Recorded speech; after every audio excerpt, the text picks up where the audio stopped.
سلام بچه‌ها، امیدوارم که حالتون خوب باشه. به ویدیو جدید من خوش اومدین. جلسه قبلی دیدیم که چجوری ما میتونیم از دیتابیسمون واکشی انجام بدیم، چجوری کوئری بزنیم و چجوری اون محتوایی که مد نظرمونه رو بکشیم بیرون و این کار رو ما با ویو انجام میدادیم. در واقع دیدیم که ویو می اومده اون دیتای مورد نظر ما رو برای آماده میکرد و ما میتونستیم اینجا اون دیتا رو بگیریم. مدل ما هم اگه یادتون باشه که بلاگ ما بود، کارش نگهداری دیتا بود. یعنی روند اینجوریه که یه مدل داشتیم که دیتا رو برای ما نگه می‌داشت، یه ویو داشتیم که اون دیتا رو میومد برای ما میکشید بیرون و آماده میکرد. امروز میخوایم یک نشون بدیم که اون دیتا رو چجوری باید به نمایش بذاریم تو سایتمون و این کار رو ما با تمپلیت انجین جنگو انجام میدیم. عملا تمپلیت انجین جنگو یک واسطیه بین فایل HTML ما و ویوی ما که این دیتا رو از ویو میگیره و توی فایل HTML ما باز میکنه و نمایش میده. این شد تعریف ساده تمپلیت انجین. حالا چرا ما میگیم تمپلیت انجین جنگو خیلی خوبه و باید یادش بگیرین؟ یکی از مزایای تمپلیت انجین جنگو اینه که سینتکس خیلی نزدیک به جنگو داره. یعنی چی؟ یعنی من توی فایل HTML هم میتونم عملا کدهای جنگویی بزنم با سینتکس خیلی شبیه به اون و کامل برای من قابل درکه. وقتی واردش که میشیم متوجه میشیم که چقدر خوگیری با این فضا راحته و چقدر راحت ما میتونیم داخلش کد بزنیم توی فایل های HTML مون. بیایم اینجا توی ویو خودمون، این URLی که داریم میبینیم اشاره میکنه به همین ویو و یه رفرش میکنیم و میبینیم بلاگ objects.all گرفتیم، یک کوئری ست به ما برگشته که یک داریم پرینتش میگیریم، میبینیم که یک کوئری ست با دو تا آبجکت. چجوری ما میتونیم این دیتا رو برای فایل index.html ما که اینجا گفتیم بفرستیم و بتونیم این دیتا رو داشته باشیم؟ یک متد رندر یک چیزی داره به اسم کانتکست. ما توی کانتکست میتونیم یه دیکشنری براش بفرستیم. در واقع اینجوری یه کانتکست باز میکنیم. حالا من اسمش رو دوباره میذارم کانتکست، میکنمش بلاگز و اینو براش میفرستم. اون کوئری ست بالا رو واسش میفرستیم. اینجا میام برای اینکه یه نشونم بدم نیمو میذارم با مسعود. این هم حالا بهتون نشون میدم چیکار ما میکنیم. این کانتکستی که تعریف کردیم و اینجا توی کانتکست بهش پاس میدیم. عملا اینجا متد رندر ما یه چیزی به اسم کانتکست میگیره. اینو سیو میکنیم. وقتی الان ما اینو یه رفرش میکنیم، این دیتا پاس داده میشه به فایل HTML ما و ما الان به این کانتکستمون دسترسی داریم. بیایم اینجا نشونت بدیم که چیه. اولین سینتکسی که توی تمپلیت انجین جنگو باید یاد بگیریم وریبل ما اینجوری میخونیم. دو تا از اینا باز میکنیم. گرفتی چی میگم؟ دو تا آکولات باز میکنیم. بعد میایم مثلا چیز آسونی که پاس داده بودیم نیم، اینو بندازم اینجا، اسم میکنم بندازم بهتر باشه. اینم ببندم. داده بودیم که نیم مسعود، یعنی من الان اینجا بنویسم نیم، اینجا میتونم مسعود رو ببینم. این در واقع ما یک وریبل رو اومدیم نشون دادیم. حتی من الان اینجا بیام یه بیار بزنم و اینجا بنویسم بلاکس، الان ما باید اون کوئری ستمون رو ببینیم. در واقع عین همون چیزی که ما اینجا توی پرینت میبینیم و اینجا هم داریم میبینیم. این شد تعریف وریبل ما. ما یه چیز دیگه داریم به اسم تگز. جنگو فیلتر تگز. وقتی اینو سرچ میکنیم میایم توی سایت خود جنگو واردش میشیم، داکیومنت جنگو، و اینجا بچا تمام تگز ها رو داره. تمام تگ هایی که ما میتونیم اینجا داشته باشیم، تمام فیلترها و اینها رو داره و شما میتونید اینجا ببینین. ولی من میخوام امروز اون تگ های معروف رو بگم که تو خیلی استفاده هم میشه. بقیه تگ ها رو ان شاءالله تو پروژه هامون میبریم جلو و نشونتون میدیم. اولین تگی که میخوام بهتون نشون بدم تگ فوره. در واقع تگ ها رو ما اینجوری میکنیم، یک دونه بازش میکنیم و می‌نویسیم فور آی یا مثلا بلاگ این بلاگز. در واقع اینی که اینو داریم اینجا بازش میکنیم و میام end فور هم می‌نویسم end فور و باید ببندیم اون حلقه رو. توی تگ های جنگو اینجوریه که یک چیزی رو باز میکنیم باید عموما ببندینش. و الان ما به خود آبجکت بلاک دسترسی داریم. اون کوئری ست اومدیم باز کردیم و دونه دونه داریم از توش برمی‌داریم. میگیم که بلاک دات، حالا میریم دات نیم داشتیم یا تایتل بود، فکر کنم تایتل بود،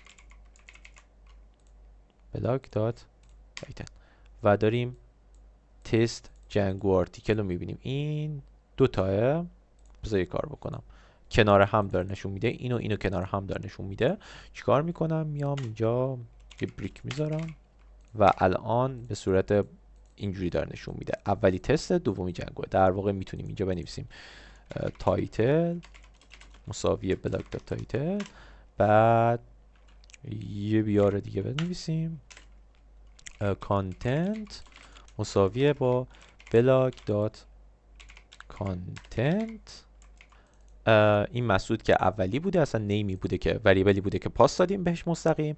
این هم اومدیم باز کردیم، تایتل آبجکت اولمون تایتل که تست، کانتنتش هم تست یکه و تایتلمون جنگو تایتل کانتنت دوممون جنگو آرتیکله و کانتنتش اینه. خب حالا بهتر شد. بچه دیدیم که ما عملا یک کوئری ست رو یه کوئری زدیم به دیتابیسمون، یه کوئری ست داشتیم، کوئری ست رو دادیم به فایل HTML مون و تو فایل HTML اون باز کردیم. این قابلیت خیلی خفنه بچه، اینو تمپلیت انجین جنگو برای ما هندل کرده. این شد تا اینجای کار.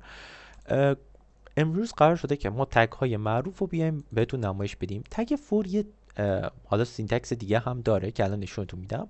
بذارین قبلش مشکل رو بهتون نشون بدم. اینجا به جای دات آل میذاریم دات فیلتره، نیم مساویه با مثلا مسعود. میایم اینجا اینو چی میکنیم؟ خب ارور داد. ارور چی میگه؟ میگه cannot resolve keyword name into field. خب choice are content id is active rate title view count. بچه کامل شفاف و واضح داره میگه آقا من اصلا فیلد نیمو نمیتونم از این مدل داشته باشم، اصلا نداریم همچین چیزی رو. تو باید از اینها انتخاب بکنی برای نمایش دادن و این درست میگه. من اصلا فیلد نیمی ندارم، اون چیزی که مد نظر من بود تایتل بود. اینجا تایتل رو میگیریم. خب بچه دیدین اینجا خالی شد. رسما ما الان اینو اینجا بگیریم بلاک آل، رسما این فایل های HTML هم که نوشتیم رفت و نمیخوایم یه صفحه خالی رو کاربر ببینه. مثلا فکر کنید کاربر اومده یه کوئری ست خالی ما اومدیم فرستادیم سمت تمپلیتمون، کل نمای تمپلیتمون رفت. چرا؟ چون توی حلقه فورم بوده. خب این خیلی ضایع است. چیکار میکنیم؟ اینو برداریم، این همون ضایع رو بفرستیم. میایم میگیم اینجا فور و شرطاشو میذاریم. قبل از ان فور میایم مثلا یه دونه empty میذاریم، یعنی اگه خالی بود یا مثلا بگو this page blank. حداقل یه محتوایی داریم نشون میدیم بچه. یه دونه سینتکسی که ما داریم emptyه، پس توی فور صفحه اگه خالی بود، کوئری ست اگه به سمتش خالی رفت، اینو نشون داده میشه، نشون میده. اینجا هم نگاه کنیم کوئری ست ما خالیه. این شد فور ما. یه چیز خیلی باحال دیگه ای که داریم ایفه. بذارین قبلش یه چیزی رو بررسی کنیم. اینجا ویو کاونت صفر، این ویوش چنده؟ این ویوش 10. بذار اینجا اینو سیو کنیم. میام میگم که اینو کامنت میکنم، این میگم همش بیاد اینجا. اینو یه رفرش میکنیم. الان بچه این محتوا نشون داده نمیشه. چرا؟ چون که امتی نیستش و اصلا داخل این وارد این نمیشه به قول معروف. خب من میخوام اینجا علاوه بر این که تایتل هستش یه بیار دیگه هم بندازم و بگم ویو کاونت رو بدم، ویو باشه. ویو باشه اینجا میسم بلاک دات ویو، بلاک دات ویو، ویو کاونت. نه فکر کنم مدلمون ویو کاونت باشه و ویو کاونت رو اومدیم اینجا کردیم. بچه دقیقا داریم اون فیلدی که توی مدلمون تعریف کردیم نوشتیم. خب حالا من اینجا میخوام یه شرطی بذارم. برفرض اینجا ویو 10، اینجا ویو 3. برفرض میخوایم یه شرطی بذارم که اگه ویومون صفر بود، صفر ننویسه، بنویسه نو ویو مثلا. میایم اینجا چیکار میکنیم؟ از یه دونه تمپلیت، از تمپلیت تگ دیگه استفاده میکنیم. اینجا میایم یه تگ میذاریم، تگ ایف. شرط ها رو میتونیم اینجوری اعمال کنیم. block.viewCount مساوی صفر باشه،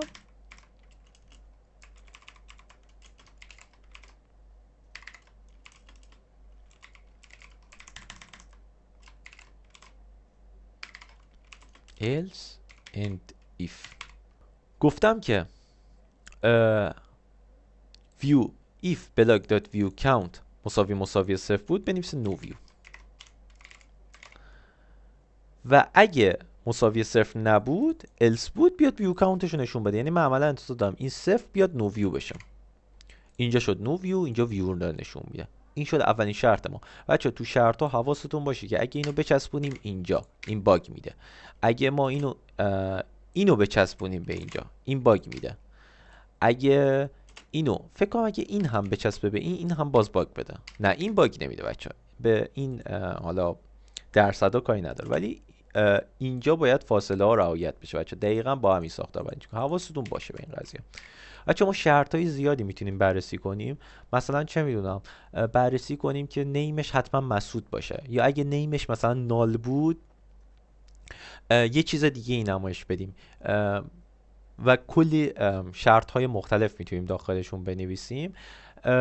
بچه اگه خیلی مثال های زیادی نمیزنم، مثال های متنوعی نمیزنم، به خاطر اینکه ما قراره اصلا این دورمون پروژه محور باشه. فقط دارم یه چیزهای بیس اولیه جنگو رو میگم که بدونین که بتونیم یه پروژه یا استارت بزنیم.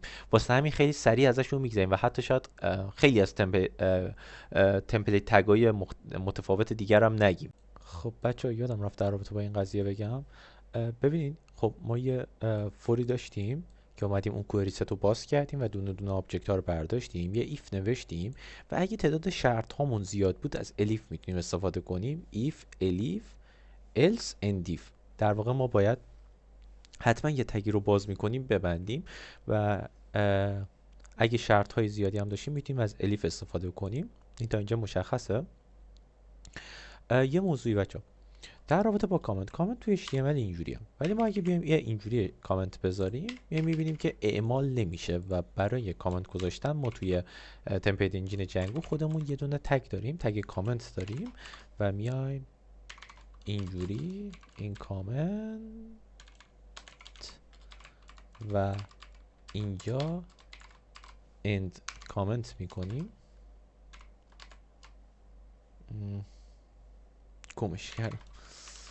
end کامنت میکنیم و میبینیم که وقتی اینو میکنیم این میترکه. دقیقا به خاطر اینه، چون که اندیف اومدیم انگار کامنتش کردیم و دیگه دیده نمیشه. ولی خب اینجا میتونیم به قول معروف مثلا تستامونو بنویسیم this is comment و اینجوری کامنت های ما انجام میشه. این شد. پس ما تگ تمپلیت تگ فور رو گفتیم، تمپلیت تگ ایف رو گفتیم و کامنت هم گفتیم. این شد تا اینجا کار. خب اگه یادتون باشه ما اینجا صحبت کردیم که توی ویومون میایم یه محتوایی رو از توی ویومون به تمپلیتمون پاس. حالا فرض رو بر این بذارین که ما یه دیتایی داریم که باید به تمام فایل های HTML ما پاس داده بشه. تو اینجا چیکار میکنیم؟ خب یک راه حلی که احتمالاً تو ذهنتون بیاد اینه که مثلا اون محتوایی که میخوایم پاس بدیم چیه؟ محتوا تایمه. from date time import کنم دیتو، بعد میام اینجا میسم date.today امروز رو برمیگردونه و این هم اینجا این هم اینجا. خب یکی حرکتش اینه که آقا ما بیایم یه دونه وریبل تغییر کنیم و تو تمام فایل های HTML تو تمام ویو هامون بنویسیم. بچه تعداد ویو های ما احتمال داره خیلی زیاد باشه، احتمال داره 30 تا ویو داشته باشیم و این حرکت درستی نیست. چیکار میکنیم؟ هرچند این کار میکنه، یعنی این حرکت الان کامل کار میکنه، یعنی ما بیایم اینجا بنویسیم دیت. ما توی این صفحه داریم دیتمون رو میبینیم. توی صفحه پروداکتمون با چه URLیه؟ پروداکت. توی پروداکتمون هم our product list فکر کنم پاس ندیم، صرفا بیایم اینجا و اینجا دیتو بزنیم، اینجا هم ما اینو داریم.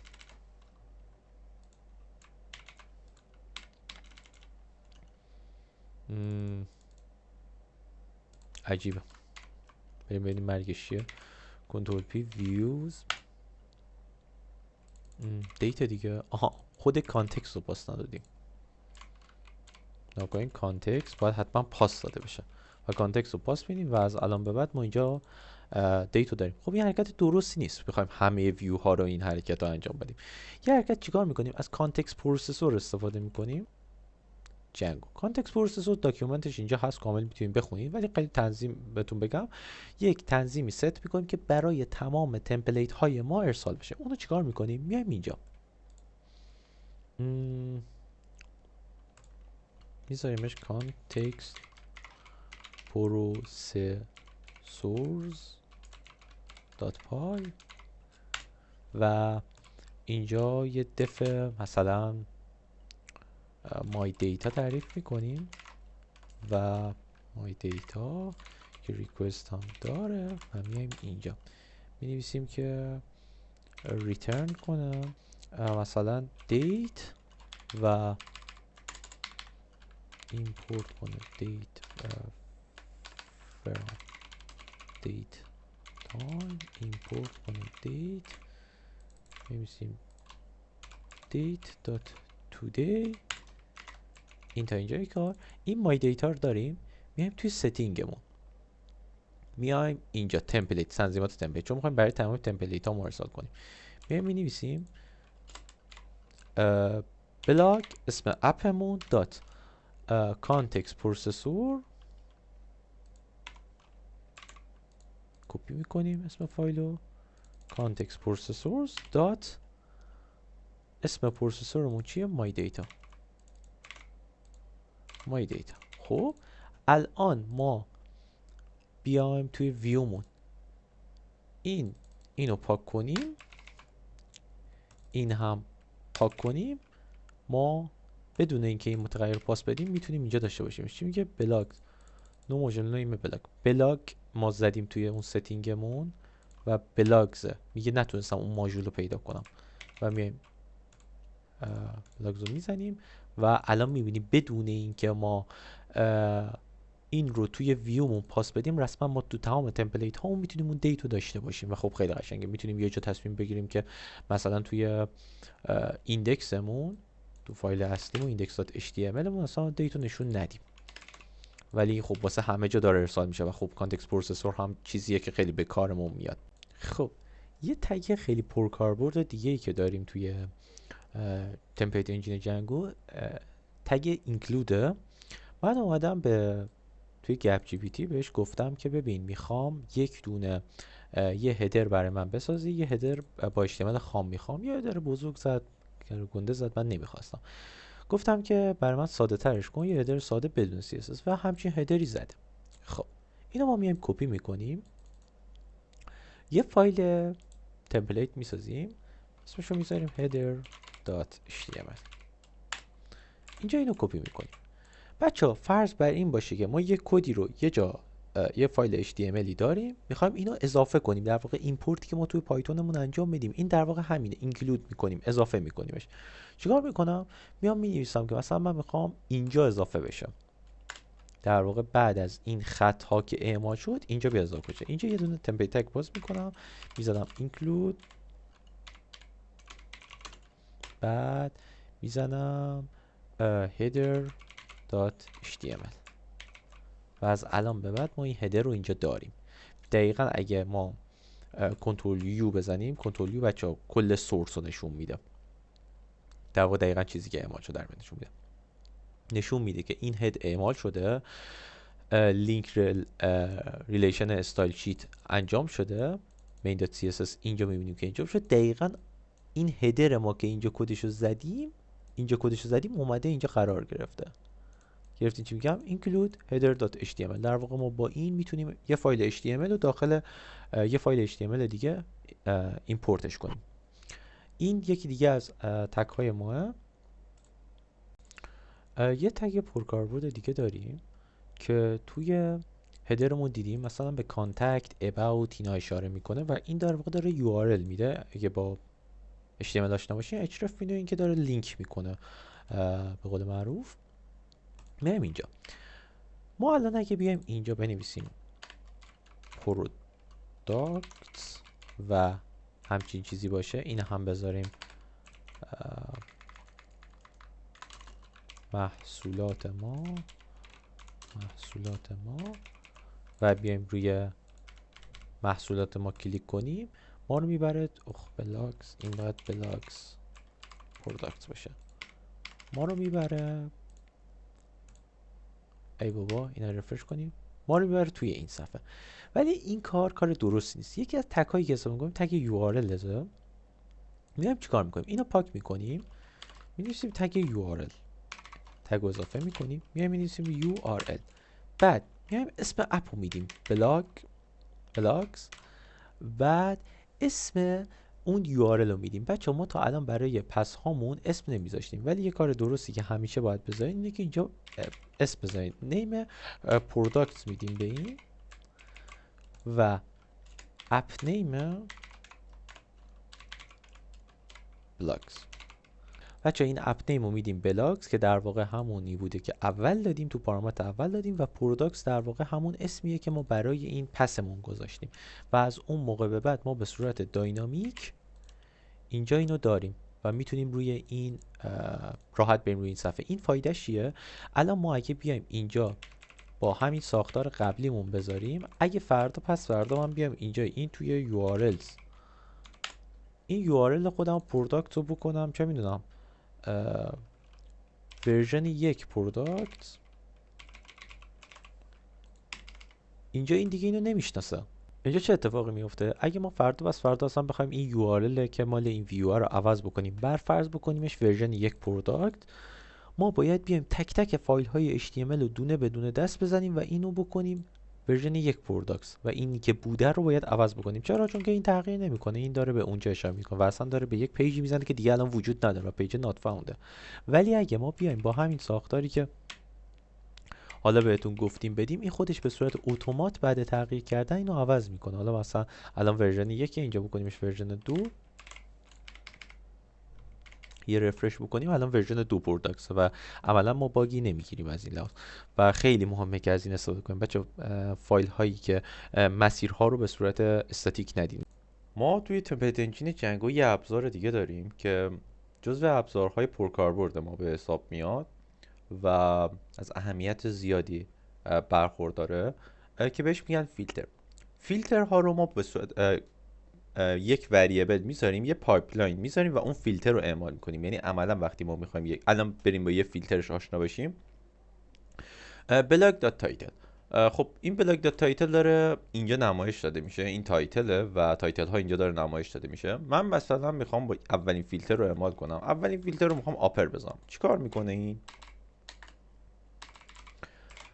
این چیکار میکنه؟ میاد همه رو به صورت حروف بزرگ در میاره و میبینیم که الان تایتل های ما همه به صورت حروف بزرگ نوشته شدن. در واقع پس فیلترها اگه بخواد اعمال بشه اینجوریه که اون حالا متغیرمون پایپلاین و اون خود اون فیلتره. آپر داریم، لوور داریم. مثلا لوور میاد همه رو به صورت حروف کوچیک در میاره. یا مثلا یه دونه فیلتر دیگه داریم که ترانکیت وردز و دقیقا اینجوری نوشته میشه. این چیکار میکنه؟ میاد حروف رو میبره، حروف نه دقیقا اون لغت رو میبره از اونجا بعد. مثلا ما میگیم از لغت 1 به بعد دیگه نشون نده. چی اتفاقی میفته؟ میبینیم که تست هست چون کلا یک دونه حروف، جنگو هست ولی مثلا کلمه بعدیش میره. این واسه جای متن خیلی زیادیه که میخوایم اون محتوا رو کوتاهش کنیم، نمیخوایم همه رو نشون بدیم. ترانکیت ورد استفاده کنیم. یه ترانکیت کاراکترز هم داریم، کاراکترز، که این میاد خود کاراکتر رو میگه. یعنی تست مثلا 4 کاراکترز، ما حالا 3 میذاریم. ترانکیت کاراکترز characters بذارینیم مشکلش چیه دقیقا فکر کنم characters in Django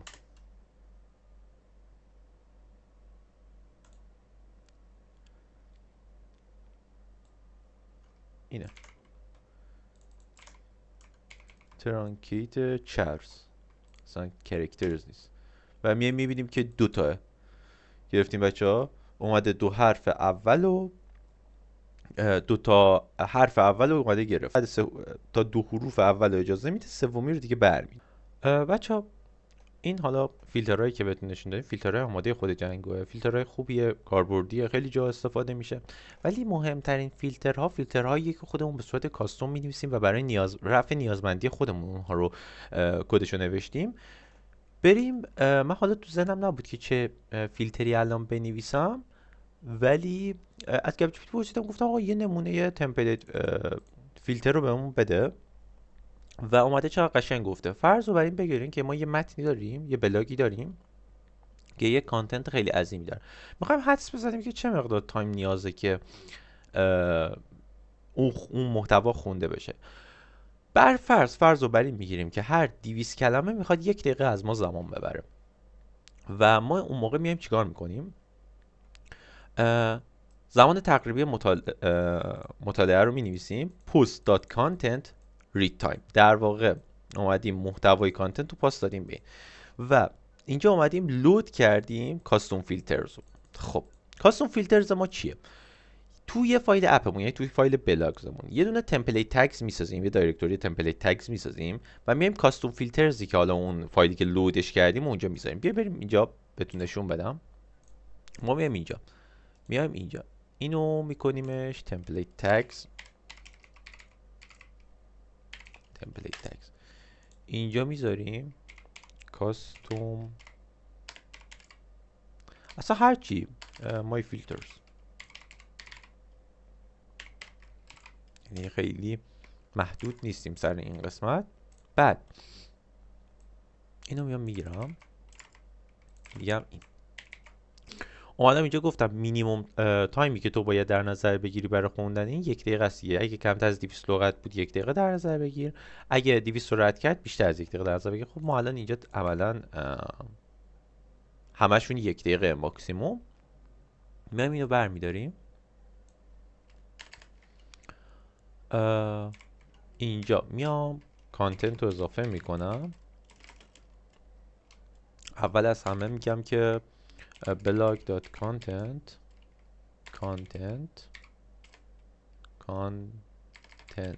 ای بابا blog.content اینجا داره کانتنتمون هم نمایش میده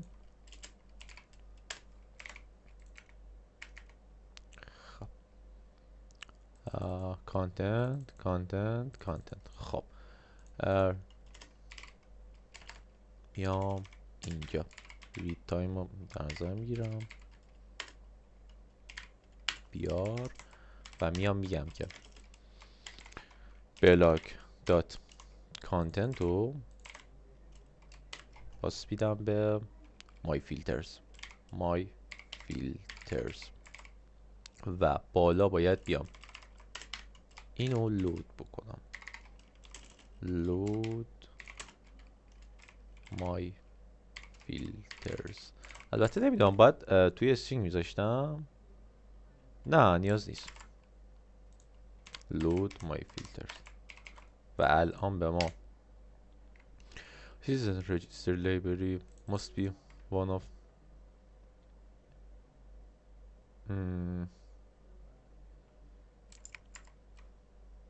load my filters اینو اعمال کردیم بعد این هم کامل دادیم مشکل چیه تمپلیت من اسم کنم تمپلیت تگ رو اشتباه نوشتم تمپلیت تگز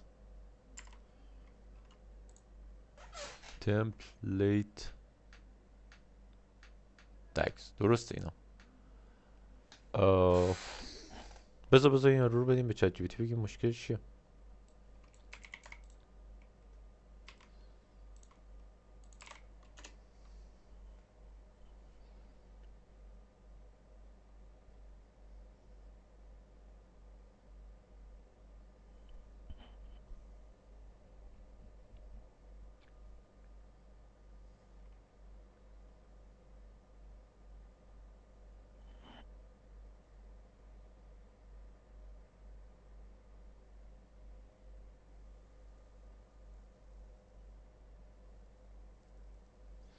داخل تپدک حتما فایل init.py لازم است. من اینو الان نذاشتم، این اولین ایرادم.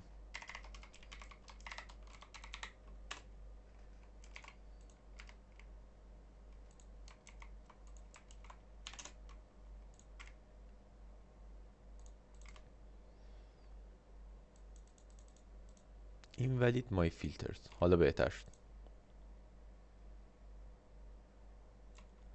آها،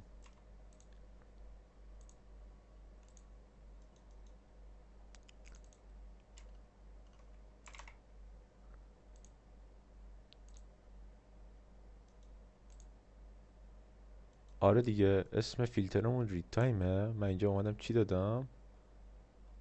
دادم که مای فیلترز رو دادم. در واقع اون فایل رو من ایمپورت کردم، ولی خب متدم رید تایمه دیگه. این اومدیم اینجا کردیم، الان درست شد. 1 دقیقه و این هم نمایش داده شد. حالا بریم ببینیم اینجا چی گفته. و در قالب پست کانتنت رید تایم تموم شد.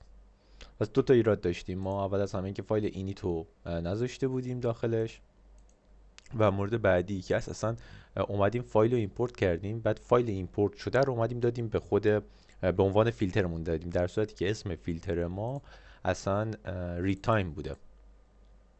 و آره، توی این جلسه بچه با تمپلیت تگ ها هم آشنا شدیم و امیدوارم که حالا راضی بوده باشین. سعی کردم که این سری کمتر کات بزنم و مشکلات رو نشونتون بدم.